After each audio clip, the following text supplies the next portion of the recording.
12,900 years ago, something happened. Not slowly, not over centuries. In the span of what geologists estimate to be a few decades, possibly as few as 10 years, the temperature in the North Atlantic region dropped by somewhere between 10 and 15 degrees Celsius. To put that in perspective, the difference in average global temperature between an ice age and a warm interglacial period is about 5 degrees. The Younger Dryas was twice that drop, in one region, in a time frame shorter than a human lifetime. The woolly mammoth, the woolly rhinoceros, the cave lion, the giant ground sloth, the short-faced bear, most of the megafauna of the northern hemisphere disappeared within a few thousand years of this event. Entire ecosystems that had existed for millions of years vanished. And here's what makes this particularly interesting for us, right now. This event happened at the exact moment when human beings were beginning to build the first complex societies. The Natufian culture in the Levant, one of the earliest groups to show evidence of semi-permanent settlement, of storing food, of something that looks like the beginning of social hierarchy, was thriving at the start of the Younger Dryas. And then, very suddenly, it was struggling. In the foothills of southeastern Turkey, around the same time, hunter-gatherers were beginning to build something remarkable, structures we now call Göbekli Tepe. Whether the Younger Dryas drove them to it, or whether they were already building when the cold came, is a question researchers are still debating. The connection is real, the causation is contested. The Younger Dryas, a sudden, severe, global climate event that interrupted the development of human civilization before it had properly begun. What caused it? What collapsed? What survived? And what does the most controversial hypothesis, that something from space triggered it, actually say? And what does the evidence show? Let's go in. Let me be precise about what the evidence actually shows, because the Younger Dryas sits at a complicated intersection of solid science and highly contested interpretation. Some parts of the picture are extremely well established, others are genuinely open. The temperature record. The most direct evidence for the Younger Dryas comes from ice cores, cylinders of ancient ice drilled from Greenland and Antarctica that preserve a detailed chemical record of past atmospheric conditions. The GISP2 and GRIP cores from Greenland, drilled in the 1990s, contain layers that record temperature, atmospheric composition, dust levels, and even the occurrence of specific events going back hundreds of thousands of years. What those cores show is unambiguous.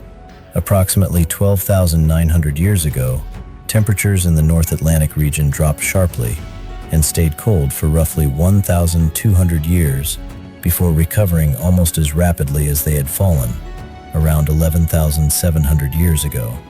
This recovery marks the beginning of the Holocene, the geological epoch we currently live in. The rapidity of both the onset and the end of the Younger Dryas is what makes it scientifically remarkable. Climate systems are generally slow. Ice ages build over tens of thousands of years. The Younger Dryas appears and disappears on timescales that challenge the conventional understanding of how Earth's climate system behaves. The ocean circulation hypothesis. The most widely accepted explanation for what caused the Younger Dryas focuses on ocean circulation, specifically on a system called the Atlantic Meridional Overturning Circulation, or AMOC. This is the mechanism that drives the Gulf Stream. Warm surface water flows north from the tropics, releases heat to the atmosphere, becomes denser and saltier as it cools, sinks to the deep ocean, and flows back south. It is, in effect, a conveyor belt that distributes heat from the equator toward the poles. The hypothesis. As the last ice age was ending and massive ice sheets were melting, enormous volumes of fresh water flooded into the North Atlantic. Fresh water is less dense than salt water. It doesn't sink. If enough fresh water enters the system quickly enough, it can disrupt or shut down the AMOC, cutting off the heat delivery to the North Atlantic and rapidly cooling the region. The source of this fresh water is believed to have been Glacial Lake Agassiz, a vast lake, larger than all the modern Great Lakes combined, that formed behind the retreating Laurentide ice sheet in North America. The hypothesis is that this lake catastrophically drained into the North Atlantic around 12,900 years ago, disrupting the AMOC and triggering the Younger Dryas. This is compelling. The physics make sense. The timing is approximately right. There is geological evidence for the lake's existence and for large outburst floods. But the direct evidence for a flood of exactly the right magnitude, in exactly the right location, at exactly the right time, is harder to find than researchers would like. The hypothesis is the consensus explanation. It is not a proven fact. The extinctions coinciding with the Younger Dryas, or in the few thousand years surrounding it, is one of the most dramatic extinction events of the last 50,000 years. In North America alone, more than 35 genera of large mammals went extinct. Mastodons, mammoths, giant sloths, horses. Yes, horses were native to North America and went extinct there at this time, only to be reintroduced by Europeans thousands of years later. Camels, giant beavers, saber-toothed cats. The debate about what caused these extinctions has been running for decades. Two primary hypotheses compete. The first, overkill by human hunters. As modern humans spread across the Americas for the first time, they encountered megafauna that had never encountered human predators and had no learned fear of them. Systematic overhunting drove them to extinction in a few hundred years. The second, climate change. The rapid cooling and the ecosystem disruption of the Younger Dryas made survival impossible for animals adapted to warmer conditions. Most researchers today think the answer is some combination of both, that animals already stressed by climate change were pushed over the edge by human hunting.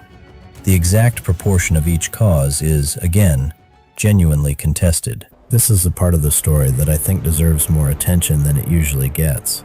The human dimension of the Younger Dryas, and what it did to the societies that were beginning to form at the precise moment it struck. The Natufian culture. The Natufians were a hunter-gatherer culture that flourished in the Levant, present-day Israel, Palestine, Jordan, Lebanon, and Syria, from roughly 15,000 to 11,500 years ago. They are one of the most important cultures in human prehistory, and one of the least widely known. What made the Natufians remarkable was what they were beginning to do before anyone else. They were storing food. They were building semi-permanent structures. They were burying their dead with grave goods, suggesting belief systems of genuine complexity. They were intensively harvesting wild cereals, not yet farming, but moving in that direction. Some researchers have called them pre-agricultural or proto-agricultural. They were at the threshold. And then the Younger Dryas hit. The evidence for what happened next is written in the archaeology. Natufian sites from the early part of the culture show large, elaborate settlements.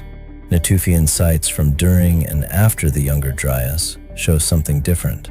Smaller camps, more mobility, less evidence of storage, less evidence of complexity. The culture didn't disappear, but it retreated.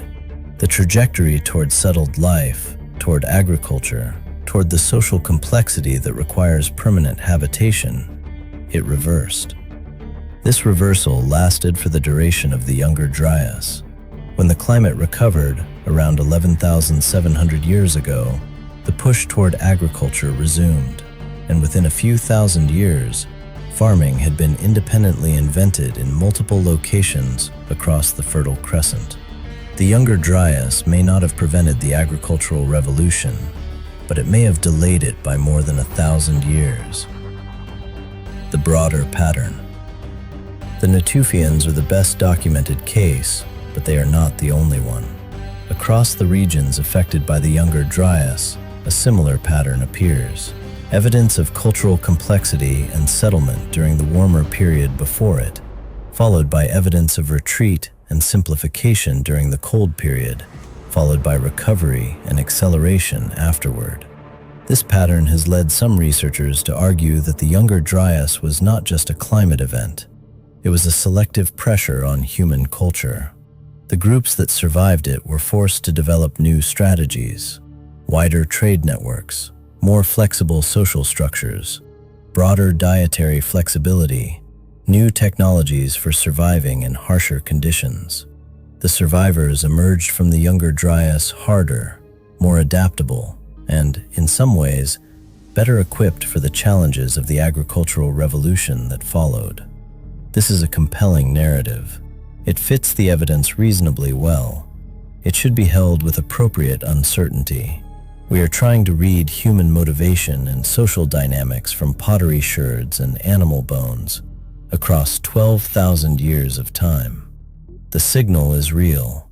The interpretation is provisional. I haven't published the Göbekli Tepe video yet, but it's coming to this channel. When it's up, I'd watch it alongside this one. The connection between what the Younger Dryas did to the world and what was built immediately after it is, I think, one of the most striking things in this entire story. Göbekli Tepe was built approximately 11,600 years ago, almost exactly at the transition out of the Younger Dryas, when the climate was recovering. Whether the people who built it were responding to the stress of the cold period, celebrating its end, or simply following a cultural trajectory that the Younger Dryas had interrupted and now resumed, we don't know. The connection is real and the timing is striking. The causation is, as always, contested. What we can say is this: the world in which Göbekli Tepe was built was a world that had just survived something extraordinary. The people who built it were the descendants of communities that had endured 12 centuries of sudden, severe climate stress. That context matters, even if we can't fully read what it meant to them. In 2007, a group of researchers published a paper in the Proceedings of the National Academy of Sciences, proposing a hypothesis that has divided the scientific community ever since. Their claim: the Younger Dryas was not triggered by a freshwater flood disrupting ocean circulation. It was triggered by a cosmic impact, a comet or asteroid, or more likely a swarm of fragments from a disintegrating comet that struck or exploded over multiple locations across the northern hemisphere, approximately 12,900 years ago. The hypothesis is called the Younger Dryas Impact Hypothesis, or YDIH, and it remains one of the most vigorously contested proposals in quaternary science. The evidence for: the proponents of the YDIH point to a layer of sediment found at dozens of sites across North America, Europe, and the Middle East that dates to approximately 12,900 years ago and contains a suite of materials that they argue are consistent with a cosmic impact. Nanodiamonds, platinum, iridium, magnetic spherules, shocked quartz, melt glass with high-temperature signatures. These materials, they argue, are the fingerprints of an extraterrestrial impact, materials that are rare in normal geological contexts, but common at known impact sites. In 2018, a separate research team announced the discovery of a large impact crater beneath the Hiawatha Glacier in Greenland, a 31-kilometer wide structure that they estimated could be no older than 800,000 years and might be as recent as 13,000 years ago. While the dating is still uncertain, the discovery added credibility to the idea that a significant cosmic event occurred in the Northern Hemisphere in the right general time frame. Additionally, the impact hypothesis proponents point to evidence of widespread wildfires at the Younger Dryas boundary layer. Charcoal, soot, and other combustion products appear in sediment records from multiple continents at this time, consistent, they argue, with fires ignited by an impact event or an atmospheric explosion. The evidence against: the opposition is substantial and the objections are serious. First, replication failures. Multiple independent laboratories have attempted to reproduce the findings of the YDIH papers, to find the same nanodiamonds, platinum spikes, and magnetic spherules at the same sediment layer, and have had mixed results. Some studies confirm the findings, others do not. In science, A hypothesis that cannot be reliably replicated by independent researchers is a hypothesis in trouble. Second, the nanodiamonds themselves are contested. The specific type of nanodiamonds cited by YDIH proponents, Lonsdaleite, has been disputed by other researchers who argue that the structures identified are not Lonsdaleite at all, but misidentified graphene. This is a technical argument about electron microscopy and crystallography, but it matters. If the nanodiamonds are not what the proponents claim, one of the key pieces of evidence collapses. Third, alternative explanations. The charcoal and soot found at the Younger Dryas boundary can be explained by naturally occurring wildfires driven by the climate change itself. Drier conditions, more lightning strikes, more fuel accumulation, without requiring an impact. The platinum and iridium spikes can potentially be explained by volcanic activity or by gradual accumulation from space dust over long periods. Where does this leave us? The YDIH is not the consensus explanation for the Younger Dryas. The ocean circulation disruption hypothesis remains the mainstream view, but the impact hypothesis has not been definitively ruled out, and the Hiawatha crater discovery keeps the question alive. This is what a genuine scientific controversy looks like. Not one side clearly right and the other clearly wrong, but a genuine empirical dispute with evidence on both sides and no clean resolution yet. The Younger Dryas ended approximately 11,700 years ago, almost as rapidly as it had begun. Within 50 years, some ice core records suggest within decades, temperatures in Greenland rose by 10 degrees Celsius. The climate flipped back. The conveyor belt resumed. The Holocene began. And within the next few thousand years, something extraordinary happened. Agriculture was independently invented in at least 7 or 8 separate locations across the world. The Fertile Crescent, China, New Guinea, Sub-Saharan Africa, Mesoamerica, the Andes. Each invention was independent. Each was preceded by thousands of years of hunter-gatherer existence in the same regions. Why then? Why all at once, in geological terms? Why, after hundreds of thousands of years of Homo sapiens living as mobile hunter-gatherers, did the shift to settled agricultural life happen in the few thousand years immediately following the Younger Dryas? There is no single agreed answer, but there are patterns. The stress innovation model. One framework that researchers have found useful is what might be called the stress innovation model. Groups under environmental stress, facing food scarcity, competition for resources, reduced mobility, are forced to experiment. They try new strategies. Most fail. Some succeed. The successful strategies spread. The Younger Dryas created exactly this kind of stress, in exactly the regions where the first agricultural societies would later appear. Groups that managed to get through 12 centuries of harsh, cold conditions did so by experimenting. More intensive harvesting of wild cereals, more careful management of animal populations, broader trade networks, more complex social organization to coordinate resource sharing across larger groups. These innovations didn't disappear when the climate recovered.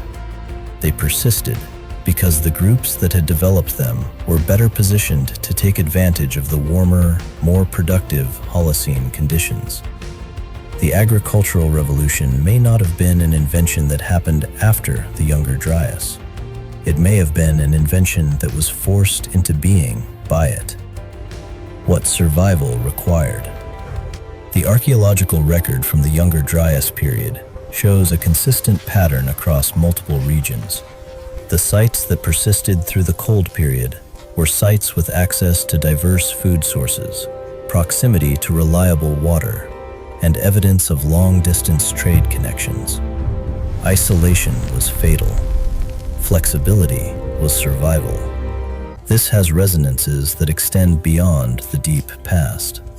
The Younger Dryas is a case study in how human societies respond to sudden, severe environmental stress. What breaks, what bends, what adapts and emerges stronger. The lessons are not directly transferable to the present, but they are not irrelevant either. Could it happen again? The AMOC, the ocean circulation system whose disruption likely caused the Younger Dryas, is currently weakening. Multiple studies published in the past decade have documented a slowdown in the conveyor belt, driven by the same mechanism that may have triggered the Younger Dryas: fresh water from melting ice sheets entering the North Atlantic. The dynamics are different this time. The background warming from greenhouse gas emissions complicates the picture significantly, but the mechanism is the same. This is not a prediction. Climate science is not a system simple enough for confident predictions at this level of specificity. What it is a data point. The Younger Dryas shows us that the AMOC can be disrupted rapidly and with severe consequences. The current evidence suggests the AMOC is weakening. What comes next is genuinely uncertain. The impact question. The Younger Dryas impact hypothesis remains unresolved. The Hiawatha crater in Greenland needs better dating. The sediment layer evidence needs to be reproduced more consistently. The nano-diamond controversy needs to be settled. Until those questions are answered, the debate will continue, and it should. This is a question with implications not just for our understanding of the past, but for our understanding of how often the Earth is struck by significant cosmic objects, and what the consequences are when it is. 12,900 years ago, the climate changed faster than any human alive at the time could fully comprehend. The world they had known, warmer, more productive, more stable, was replaced within a lifetime by something harsher and colder. The megafauna disappeared. The cultures that had been moving toward complexity retreated. The first stirrings of civilization were interrupted, and yet the species survived. More than that, it adapted. The groups that emerged from the Younger Dryas were more flexible, more organized, more innovative than the ones that had entered it. Within 2,000 years of the climate's recovery, they had invented agriculture. Within 10,000 years, they had built cities, developed writing, and launched spacecraft. The Younger Dryas is not just a climate event. It is a stress test, one that our species passed at significant cost, and that left marks on the archaeological record that we are still trying to read fully. The investigation continues. If you want to know what the evidence shows next, and where it ends, join the excavation.